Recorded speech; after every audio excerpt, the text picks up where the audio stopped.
Steps steps के बारे में हम देखें कोई भी काम के लिए, तो वो स्टेप्स जो हमारे होते हैं वो बिज़नेस को क्या करते हैं, साइंटिफिकली कंप्लीट करते हैं। हम सही कदम उठाएंगे तो ही हम उसमें सक्सेस पा सकेंगे, वरना हमारे सक्सेस आने वाला नहीं है।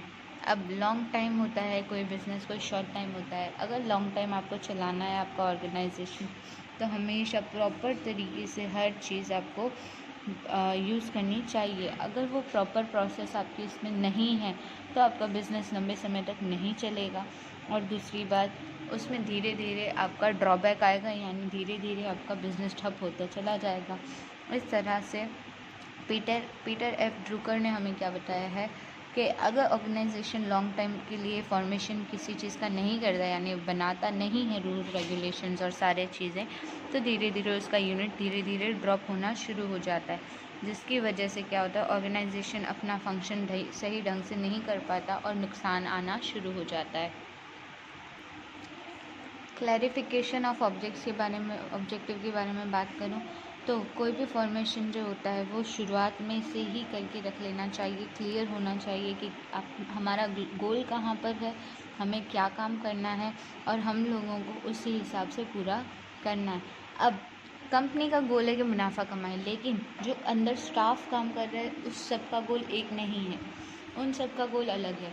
फॉर एग्ज़ाम्पल, एक इंसान है, उसे 100 यूनिट पैक करने हैं, तो उसका गोल क्या होना चाहिए कि मेरा एक दिन के अंदर 100 यूनिट पैक हो जाना चाहिए, ना कि ये कि मार्केट में पूरा प्रोडक्ट कब बिकने जाएगा।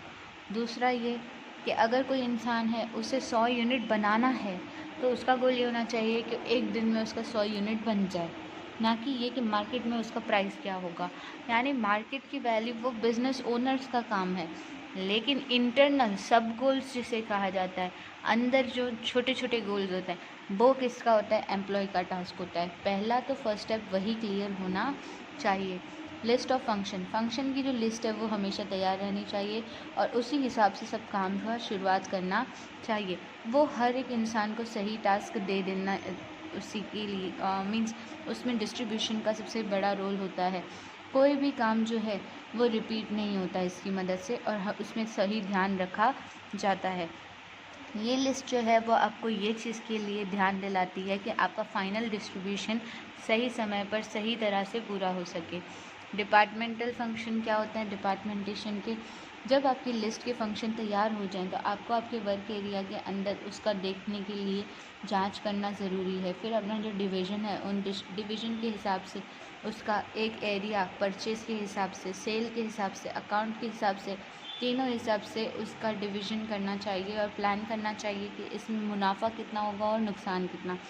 फिर ये किस जगह पर बिकने जाएगा, कौन से वर्क एरिया के द्वारा ये जाएगा, ये सारी चीज़ों का भी ध्यान रखना चाहिए। कंट्री के अंदर सब जगह ये बिकेगा कि खाली कुछ एरियाज़ में बिकेगा, और हर एरिया का रेट भी एक जैसा नहीं होता। दूर के एरियाज़ में रेट ज़्यादा होता है, पास के एरियाज़ में रेट कम होता है। इस तरह से इन चीज़ों का भी ध्यान रखना ज़रूरी है। फिर किसी भी डिपार्टमेंटल स्टोर जो होते हैं उनकी पोजीशन और उनकी एबिलिटीज़ को भी ध्यान में रखना ज़रूरी है कि काम किस तरह से किया जाता है। और जो सेल्स ऑफिसर होते हैं उन्हें भी ये चीज़ का ध्यान रखना चाहिए कि सेम टाइम पे उनकी जो कैटेगरीज़ हैं वो सही ढंग से हर एक इंसान को समझ में आ सकें। Delegation of power and responsibility के बारे में बात करें, जो डिविजनल हेड होता है, जो काम बांटता है, उसे अपनी रिस्पॉन्सिबिलिटी और पावर को सही ढंग से इस्तेमाल करना चाहिए और लोगों से सही तरह से काम निकलवाना चाहिए। ये चीज़ का क्लैरिफिकेशन देना चाहिए कि जिसे जो काम दिया गया है वो अपनी रिस्पॉन्सिबिलिटी समझकर उस पूरे पोर्शन को कंप्लीट कर सके टाइम पर।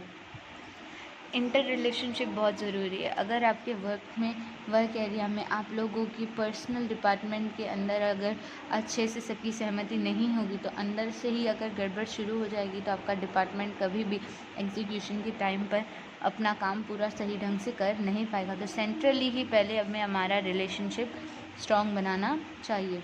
फिर एक चार्ट बनाइए ऑर्गेनाइजेशन का, जिसमें आप आपका पूरा एक मैप बनाएंगे कि कौन सा काम कितने टाइम पर होगा और कौन से व्यक्ति इसे करेंगे।